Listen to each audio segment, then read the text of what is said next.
I read somewhere that there's an epidemic of despair, particularly among young people. And while that's very sad, it also occurred to me that there's a correlation between the amount of consciousness that's going on, the raising of consciousness. So if you're despairing, obviously do all the things that you need to take care of your mental health, like the rest of us. But it may not be completely just your mental health. Because we're in a world that is not that interested in consciousness. So if you are, it's very disturbing. It's very disturbing to look around and be conscious and see through the curtain a little bit and realize that everybody's behaving as if everything is fine. And it's obviously not fine. Everybody's behaving as if we're very sophisticated and we're very, we're doing great things. And in one way we are, but then in another way we're not. So the despair that you feel is part of the process. You kind of go through it. And it's very difficult. So I wouldn't underestimate it or undermine yourself with going, oh well, I've got a mental health problem. Yes, you might have a mental health problem. You might need all the support that comes with that. But also, don't rule out the fact that it's to do with you being more conscious. You're seeing things. You're seeing things that other people are just numb to or have made themselves numb to. And you can't. You just can't turn away. You can't forget. You can't not see. You can't not feel. And that's okay. You will learn to live with it.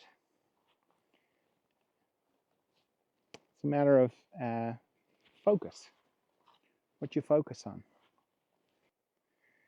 Because the spiritual life looks great on paper.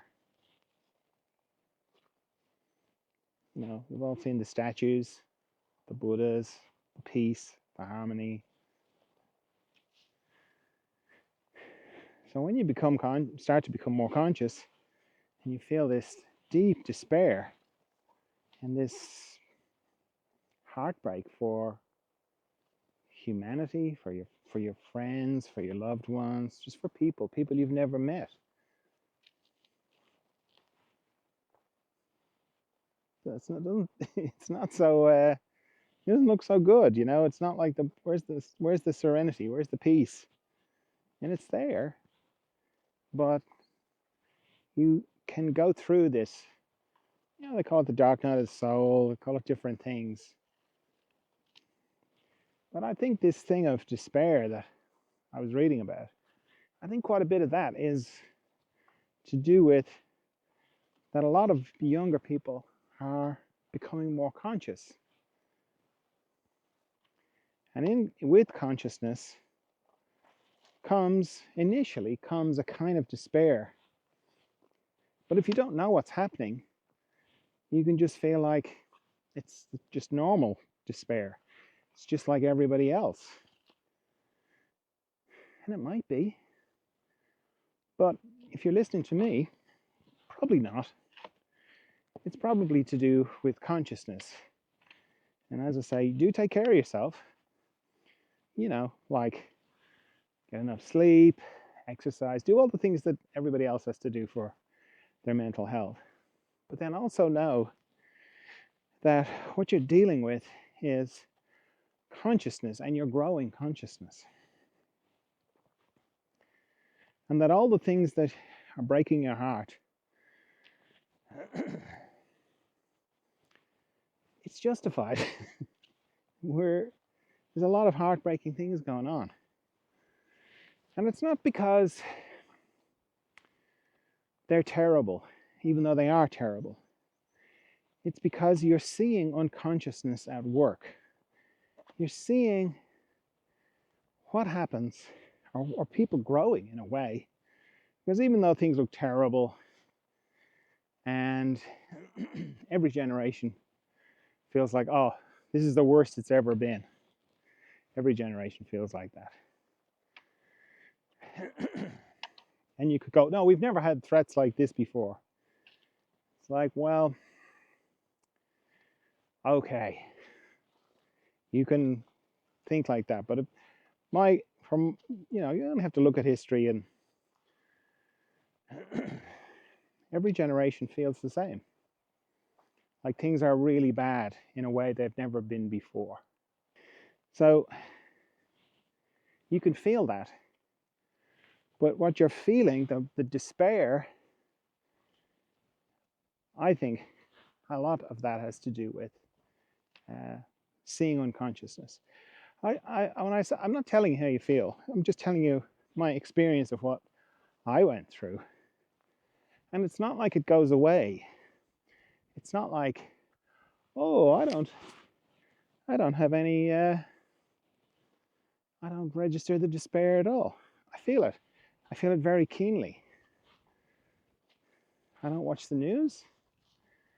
I don't go looking for it, but it finds me. I hear about things. And it's heartbreaking. I'm heartbroken for the people that the things are being done to, and the people who are doing those things. I'm heartbroken for them all, because I know it's just unconsciousness at work. And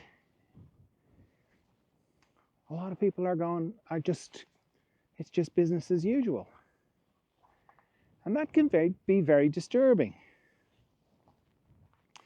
So, have a look. Have a look if it is to do with your unconsciousness and with you becoming more conscious. And keep going. Keep going with your consciousness further and further. Because it's not, as I say, it's not like you're trapped in the despair forever. It's there, but then you also move into, well, what do I do about it? Now the answer to that question is different for different people. For some people, they're very moved to physically go and do something about whatever it is that they see. And that will be down to your particular configuration. And it's very important I think, to know what your configuration is, because everybody's different. And for some people, as I say, it will be all about going and doing stuff, but not for everybody. Not everybody is going to go and do things. You have to do what you're moved to do. And how you find out what you're moved to do is by knowing yourself and by being still and meditating, getting to know your inner landscape. But if you're not moved to do anything externally, that doesn't mean you can't do anything. Remember, you're living in a dream. In the virtual reality metaphor, it's all pixels, and it's all coming out of you. So you can learn how to change the story, change the pixels. There's a lot you can do inside, because it's so believable, isn't it? This thing that we're all in. And it feels like you're just a little insignificant person on a planet. But I encourage you to check your experience. Are you looking out into a big world, or are you looking into a little screen-like reality. When you think of it like that, you can kind of go, oh, okay, yes, I can do something here. Very similar to, video games. I don't play video games, but I've seen people with the headsets on and seen inside it, and it looks very believable and it's very three-dimensional, just like this does. So you can begin to learn how to change it. Change it in little small ways that are meaningful for you. Start small. Don't try and hit a big target, or don't try and hit a target that's very far away from you. Bring the target very close so you can definitely hit it. So instead of starting off with world peace or ending a particular conflict or situation, start off with something really small that you can hit. I use money because it's measurable. I can't kid myself about it. If I want to see if I can change the story a little bit, I don't start off with millions and millions of euro. Start off with 10. I wonder, can I bring 10 euro to me today? But it doesn't have to be money. It can be anything. It can be flour. It can be a phone call. Start with something that you can believe in. Start with something very small that you can definitely feel like you can believe could happen. And hit that target a few times before you begin to move it. And don't move it too far. Just move it a little bit back further. So if it's 10 euro today, make it 20 euro next week. If it's 1 rose today, make it 2 roses next week, and so on. Figure out how to change the story from the inside. You can do something about it. Everything here is kind of geared up to make you feel like you can't, which is part of the fun. It's part of the game. So feeling the despair is a kind of, you're not seeing what's inside you being reflected outside you. You're not seeing what's inside you being reflected in existence or in the pixels in the story. Because what you are on the inside is lovely. You don't want anybody to be hurt. You don't want any tree to be chopped down that doesn't need to be. You don't want any animal to be killed that doesn't need to be. And do any animals need to be killed? I don't think so. But that's me. What you'll find, though, is that the despair is that the external existence, what we called external, it's actually internal. You're looking into it. But anyway, I won't get too confusing about it. It doesn't reflect you on the inside. That's where the despair comes from. So seeing that and beginning to focus on changing it in the way that I was saying. I mean, if you want to, as I say, if you move to go and do things in existence, great, go and do those. But if you're not, don't be kind of like, oh, I'm not going to go and protest. I'm not going to go and run for Congress. I'm not going to do anything. Now I feel even worse. There's a lot you can do on the inside. A lot. But it takes practice, and it requires a lot of engaging from this very believable existence. In order to change it, you have to see it for what it is.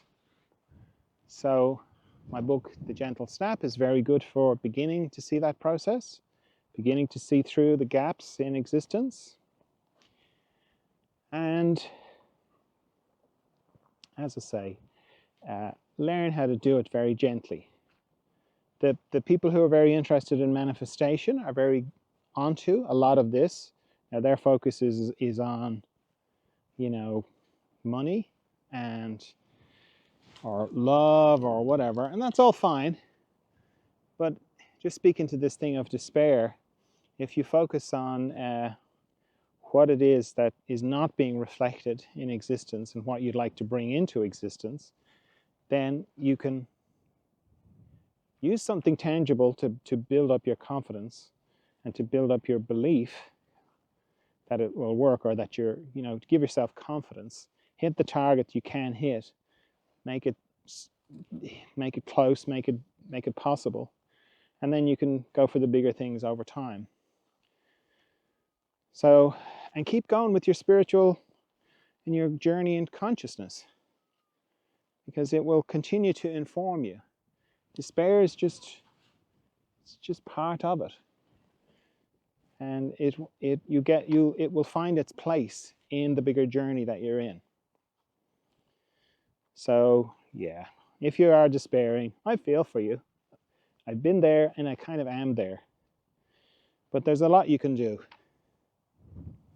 So be of good cheer.